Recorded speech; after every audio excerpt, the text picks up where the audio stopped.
I'm sure you've heard about the Waukesha Christmas Parade massacre. The incident was an absolute tragedy. The guy who allegedly did this has a rap sheet longer than your arm, and he went out there and rammed his SUV through barricades and drove into a crowd with the intent to kill and maim as many people as possible. Now, he actually did kill 6 people, and he injured over 60 people, including many children. Now, since the Waukesha attack, you probably have heard a lot about the suspect. You probably heard about his decades-long criminal record. You probably heard that he had been released only a few days before the incident on a mere $1,000 in bail. Now, to put that into some perspective, Kyle Rittenhouse was released on $2 million in bail. This guy was out at the time of the massacre on only $1,000 in bail. Okay? You probably have heard about the suspect's social media posts where he praised Adolf Hitler and he called for violence against white people. Now, all these are important subjects, no doubt. But what I want to talk about today in this video are 3 big takeaways as I see it from the Waukesha tragedy that are not getting enough attention and should be brought to the attention of not just America's gun owners, many of whom watch this channel, but all Americans who are interested in law and order and civilization.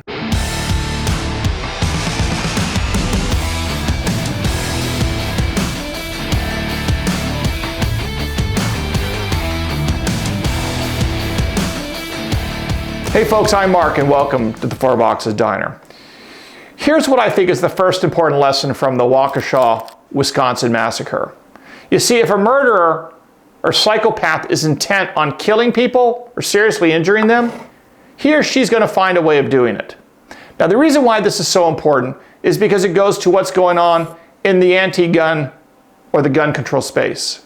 Specifically, you see so many anti-gunners and their enablers in the mainstream media want to focus huge amounts of attention, if not exclusively, on the weapon used to commit a crime and not the criminal and the criminal intent of the person committing the crime. Now, after Waukesha, for example, the Washington Post said the tragedy was, quote, caused by an SUV, close quote. And CNN tweeted out a story saying that a car, quote, a car, close quote, drove through a parade. I mean, seriously? What is wrong with these people? From these accounts, you would think that some sort of self-driving car went haywire, like an evil version of Kit from the 1980s TV show Knight Rider. That's just crazy, though. That's not what happened at all. You see, a real-life human being got behind the wheel and apparently decided to run people over on purpose and kill as many as he could. The criminal complaint actually says that the suspect zigzagged through the crowd in order to hit as many victims as possible. Again, the problem here is the murderer, the criminal, and not the instrument he used to kill people. It's crazy to blame the Waukesha massacre on an SUV, a truck, or a van, or a motor vehicle at all. I should note that CNN and the Washington Post were widely mocked by many people for how they described the incident in Waukesha being caused by a car or a SUV. And frankly, I think they deserved to be made fun of and to be mocked. Well deserved. The second lesson from the Waukesha massacre is that psychopaths who are looking for a way to kill will find a way to do it with or without guns, okay? Now that means you have to ask yourself a question. Why is it that members of America's anti-gun lobby so often blame guns for violent crimes? I mean, think about it. You hear this term, which I consider to be a propaganda term, which I've talked about in other videos here, right? Gun violence, which is a propaganda term, right? It doesn't exist. Guns don't commit violence. People commit violence using guns. It's not the same. But you do hear this term gun violence all the time in our national conversation, perpetrated largely by the mainstream media. Now this is, of course, logically bizarre, isn't it? Blaming guns for what violent criminals do is like blaming the Waukesha massacre on SUVs, on cars, or on motor vehicles. Makes no sense. So we can't let anti-gunners get away with blaming the instrument for the acts of criminals and murderers. Sure, people commit violence using guns, but they also commit violence using knives, bats, hammers, and even their fists and their feet. In fact, I even read a story last week about how a woman used a prosthetic leg to hit someone with her leg. As an illustration, did you know that there are way more murders every year in the United States that are committed with knives than with rifles and shotguns. Those are long guns, of course. You can look it up with the FBI's annual crime statistics. They lay it out for us. Now, you might be thinking, hey, Mark, with respect to the Waukesha Massacre, is it really kind of an aberration for a murderer to use a truck or a motor vehicle? Well, unfortunately, the answer is no. It's actually not much of an aberration. You see, there's a bunch of examples where people do use motor vehicles to commit all sorts of murders. And I'm not just talking, by the way, about reckless driving or drunk driving or things like that. No, I'm talking about specific acts of mass murder using motor vehicles. Okay, let's go through a couple examples in relatively recent history. Okay, in 2018, a man drove a van into a crowd in Toronto where he killed 10 people. Okay, that's Gun Control Canada. 10 people killed, 2018, with a van. In 2017, someone rented a truck and plowed down pedestrians in Manhattan. That's New York, New York, killing 8 people. And remember, of course, the Oklahoma City bombing, where Timothy McVeigh, who was executed for his crimes, he planted a homemade bomb in a rental truck, again, in Oklahoma City.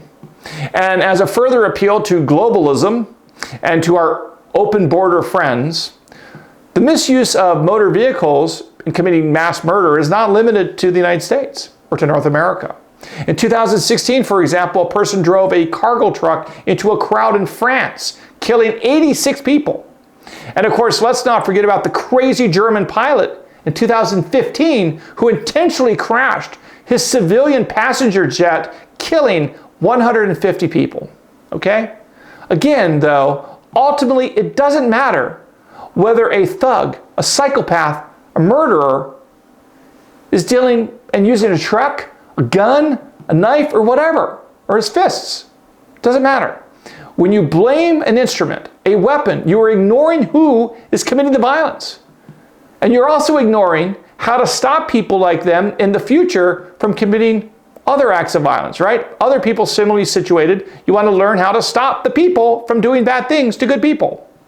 Unfortunately, the logic of the anti-gun lobby does exactly that, right? They try to blame the instrument. They try to blame the device. They try to blame the gun. They try to blame the knife, if you will, or they would blame the van, right?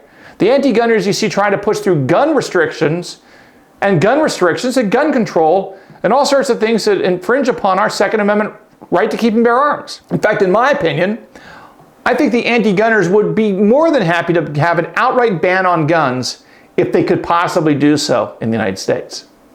But the reality is their so-called solutions won't end violent crime. And why is that? Well, you see, criminals by definition are people who flout the law. They don't follow the law. Is yet another law really going to stop them from getting a gun if they want one? Of course not. And actually, I think the Waukesha tragedy reveals yet another deeper flaw in the anti-gunners' thinking and logic, or I should say illogic. A criminal doesn't even need a gun to kill a lot of people.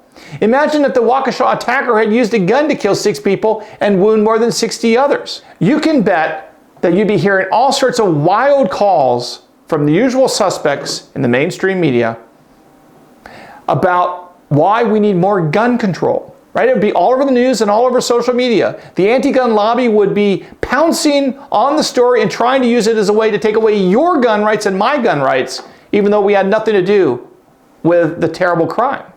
But the Waukesha attacker did not use a gun. He used an SUV. And no one has started to call for a ban on SUVs, trucks, vans, or motor vehicles, correct? Nor should they. Violence has been part of the human experience going all the way back to Cain and Abel. There will always be violent thugs and criminals and psychopaths, whether you have guns or not, whether you ban guns or not. So what are you going to do if you're around when the bad guy decides to attack you, your family, your friends, your community? Well, you could, of course, as we talked about in other videos, you could call and wait for so-called first responders. That's the police and fire, for example, to deal with the situation. I think many people on America's left probably think that's a great idea to pick up the phone and call up government and have government show up and do the work for you, right? Depend on government. Of course, I have a much different recommendation and view. The reality is you need to be, in fact, you are, whether you like it or not, your own first responder. Because again, you are the person that encounters the criminal, the sick person, the fire, the problem first. Okay?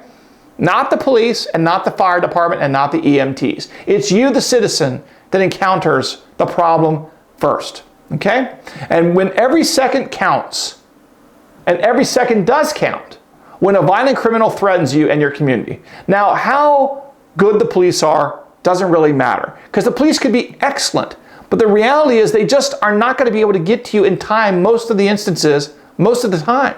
And why is that? Because they're not nearby. They're on the other side of town. They're on another call.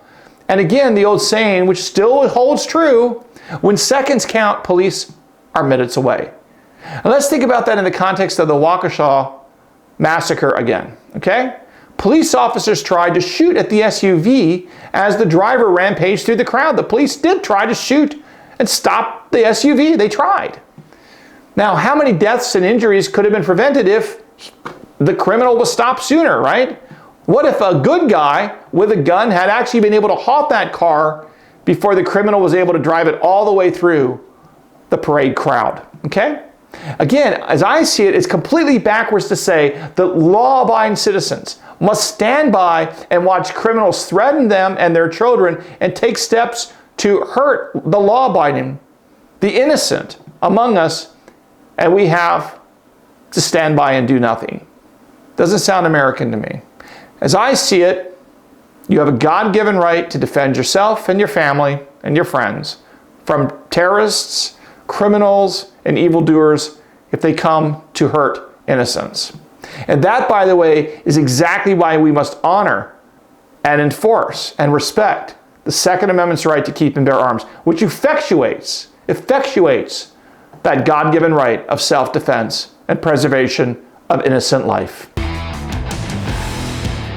So let's wrap up. For all the attention focused on the Waukesha tragedy, there are three big takeaways I don't think you've heard enough about that I'd like you to think about going forward. Number one is the incident reminds us that if a criminal decides he wants to kill people, he's going to find a way to do it, with or without firearms. Number two, the Waukesha tragedy shows just how unproductive it is for the anti-gunners to focus so much attention on the instrument of the crime or the instrument of murder, in that case of SUVs, rather than on the actions of the murderer or the terrorist, the criminal. No one is calling today for a ban on SUVs because it was used in an attack in Waukesha, Wisconsin. But any highly publicized shooting spurs calls for gun bans. Why the difference? We know the difference. There's an agenda to try to ban guns and not so much to ban motor vehicles, at least not yet.